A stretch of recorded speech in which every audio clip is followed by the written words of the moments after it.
Welcome back, everyone.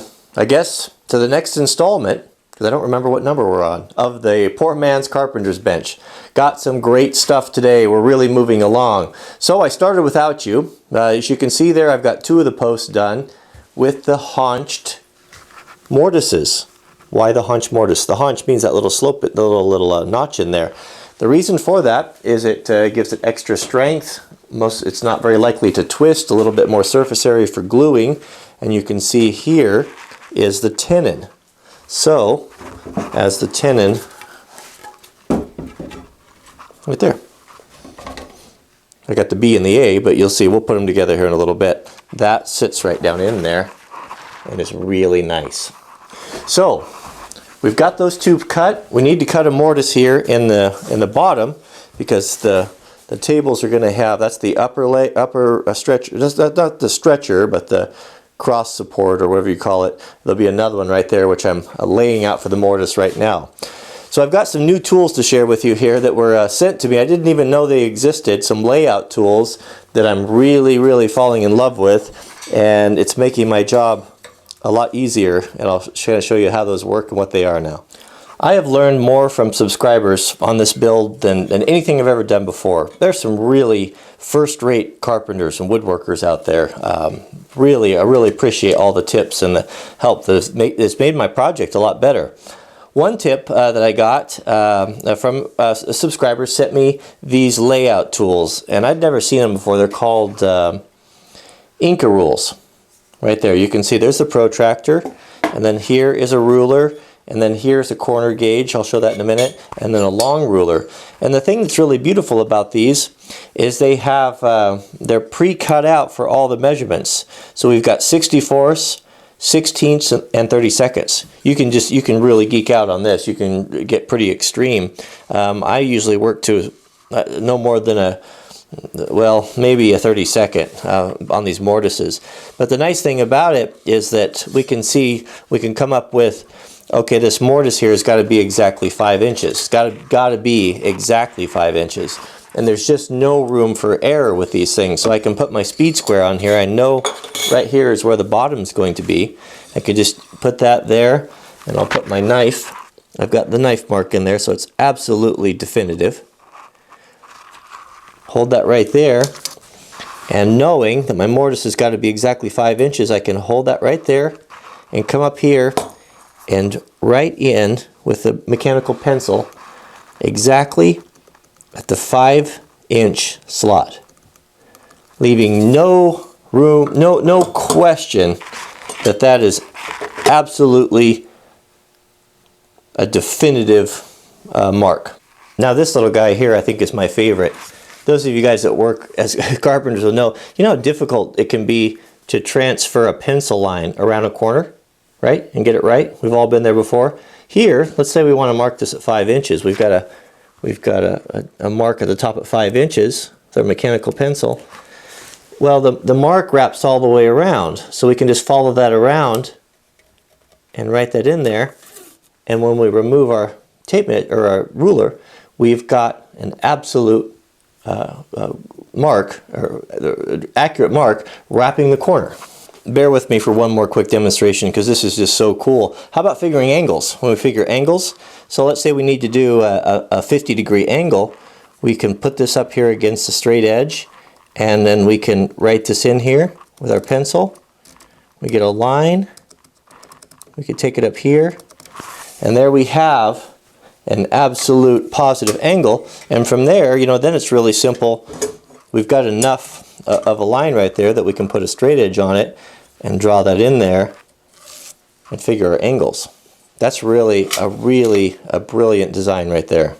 I'll do more on these Inca rules in the future. I just wanted to show them to you. I'm just kind of learning how to use them, but they're a real game changer. Are they necessary for the poor man's bench? No, they're not. They're just another tool to help. And I really appreciate those being sent to me. Thank you very much. I don't have permission to use his name, but I really appreciate that. So let's get back to the bench. So we're just finishing the layout on the last mortise, and what I do is I use a small combination square and a knife to lay the outside where I chiseled to. Now, if you cut these fibers with a knife before you start the mortise,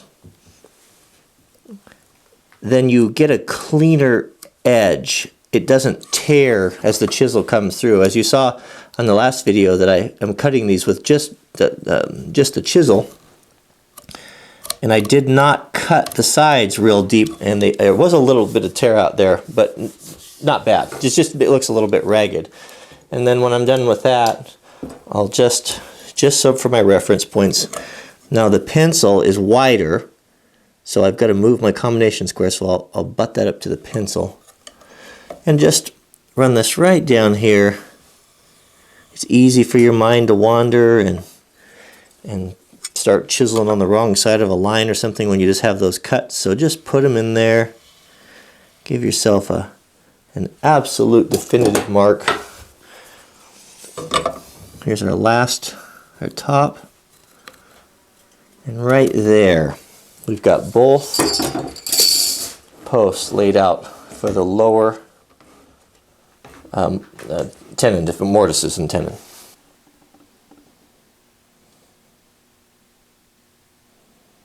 So we've got to lay the mortises out on both sides because we'll come in halfway this way and halfway on the other side. So starting here, I've transferred my marks. I just use the combination square here and slide to the knife wall, make a notch here, rotate it, put your knife in the notch, slide your square over, again, second notch,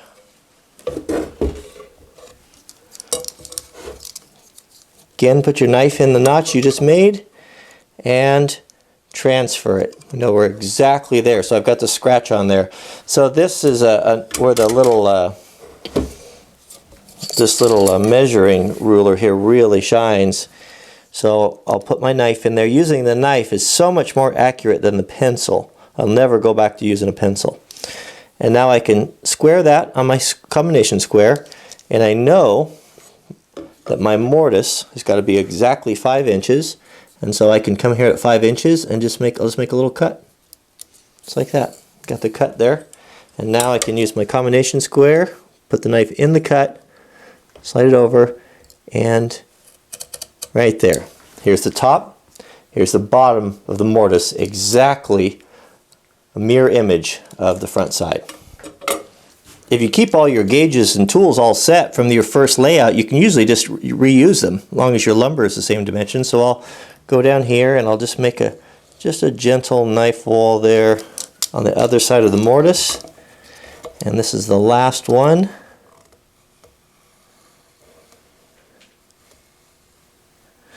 And what I'll do, just to double check, because we are going to be, this is a 3/4 chisel, so we'll be making it with, just to check your work and make sure that we're exactly 3/4 of an inch, which we are.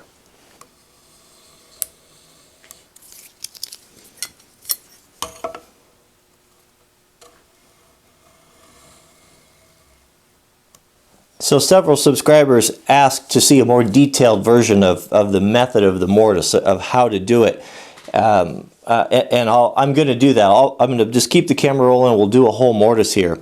This is the Paul Sellers method. Now several people commented that why don't you drill this out? Drill it out with a drill and then chisel out the excess. I've always done that in the past. All my timber framing, I've done that. And I would be willing to wager this is faster. And I would be willing to wager that you get a cleaner, better mortise than you do trying to shave off all the sides. There's a system to this. There's a method that you just follow it, and it's not a bunch of fiddling around like I've typically done. You know, cutting mortises has always been a real burden for me because I never really knew the method of doing it properly, and I'm going to show you today. So the bevel of the chisel on our first cut, what we're going to do is we're going to go back from here and we're going to start cutting forward, chopping 1/8 of an inch at a time. Don't get greedy, 1/8 of an inch all the way to the end, clean up, and then come back. When we get to this other side, in one pass, by doing it using this method, we'll be more than halfway through the mortise in one pass. So I know, it's hard to believe, but so we'll start by putting the chisel in our cut, in between our lines, and we don't want a real hard stroke, just a moderate stroke. And we're going to move up 1/8 of an inch. It's important that the bevel of the chisel is forward. You got to follow this method. It works so good. 1/8 of an inch. And we'll just keep walking forward.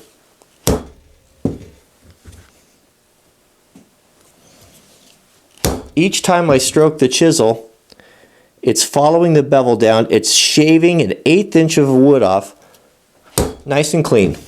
Same every time. It's going deeper and deeper and deeper.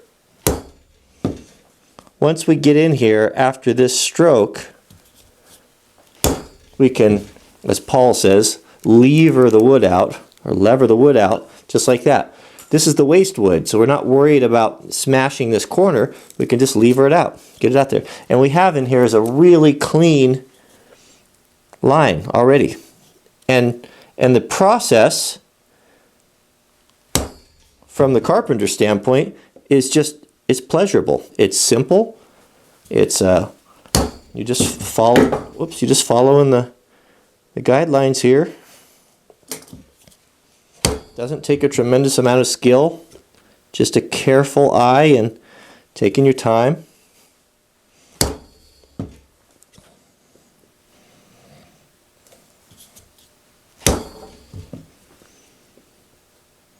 Just a nice firm stroke. It doesn't take much. There was several comments that why are you using this beveled chisel like this? You need to get a mortise chisel. Well, go watch Paul Sellers. He's done a video on that where he does one this way with basically this similar chisel, same style, and a mortise chisel, and you'll see for yourself that this chisel cuts faster and leaves a better job. Again, I can lever that out of there.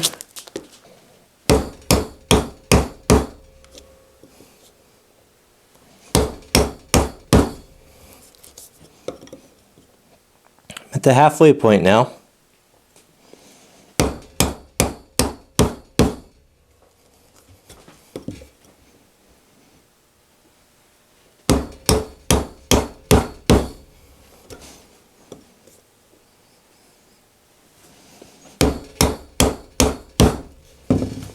Now we still got plenty of waste wood there, so we can, don't bend your chisel. I mean, you can feel it there. Just keep backing your chisel out until you start lifting that material out of there. So we're 3/4 of the way through it, in just a couple minutes. Look at the clean lines. Look how clean the sides are using that. You don't get that with a mortising chisel. I've got a mortising chisel, I know, and it's not as good as this. It doesn't work as good as this does. So we're at the edge here. Right there is our edge. We don't want to mess that up. That's going to show. That's going to be a feature. We want to look and see that mortise coming in there, fitting in there nice and tight, that tendon in there. So we don't want to pry against the back of this because it'll mash down that corner. So when we're levering that wood out, we're levering against waste wood. Wood is going to be cut out. So what we're going to do is our chisel, we were going the bevel away from us. We're going to turn it around now. And I'm just going to make put it right in that knife line, right in that knife wall. Make sure I'm lined up. And just a gentle stroke. Cut those fibers. Now we're going to, with the bevel back facing towards us, we want this 30-degree angle to be vertical, up and down. We don't want to chop down. What happens typically when you chop straight down is you take too much wood, and then the chisel dives back in and it messes up your hole. I've done that 100 times. So with your bevel at about a 30-degree angle, we're just going to take little slivers off the back of that. We're not getting greedy here.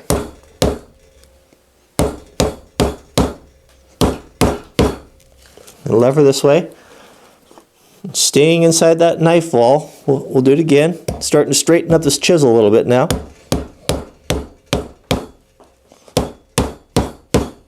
Now that is a proper way to cut a mortise if I ever saw it. Better method than I've ever used. So there you have it. 2 tenons cut faster than you can say Jack Robinson. What a great method. What a great method. So let's flip them over and we'll chop the other 2.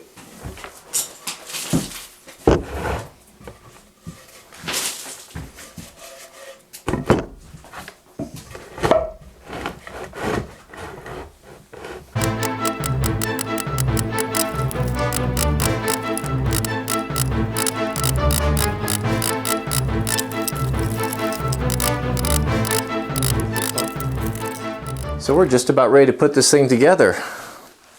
Here you can see our haunch tenon there installed. These are the 2 mortises we just cut. Pretty clean. You know what we're looking for. We want these things to be 3/4 of an inch.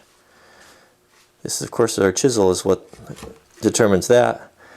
And you can see there, nice, firm, fits in there tight, but not too tight. We don't want it to fall through. You know, back in my tins I used to cut there, I could shave the sides of that a little bit, but no need, not hurting anything. You can see here. Very nice. Good tight fits.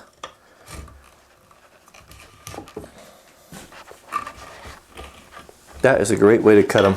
It really is. No need to drill. You don't need any of that. That just works so good, so fast.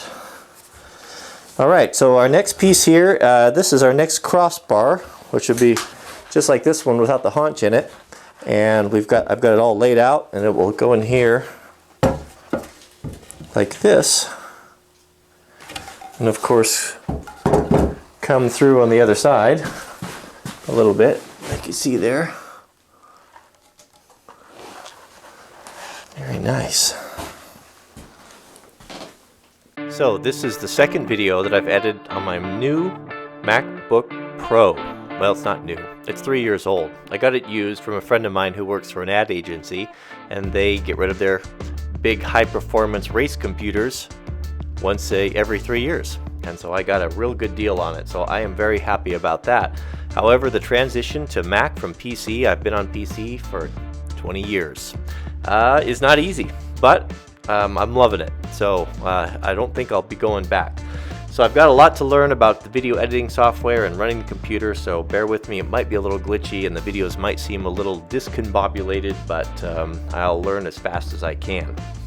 So this is exciting, isn't it? I can't wait to do a project on this bench. It's not too far out now, but we're definitely on the home stretch. I've got a couple of videos for you. On the top left, or on the left, there's only 2 there, because I can't figure out how to do 4 yet, is how to look after your boots. Those of you who have made investments in Nicks or Adams or White's boots, you want to take care of them. And this is a playlist, a comprehensive playlist on how to look after them so they'll last you for 20 years or better. On the right is kind of my loadout, homestead defense loadout for AR and magazines and such. And that's kind of fun to share. I always enjoy watching what other people come up with to we can kind of learn and get ideas from each other. So that's about it for today. Thanks for watching. Oh, click the thumbs up. That's it if you enjoyed this video, and we'll see you guys on the next one.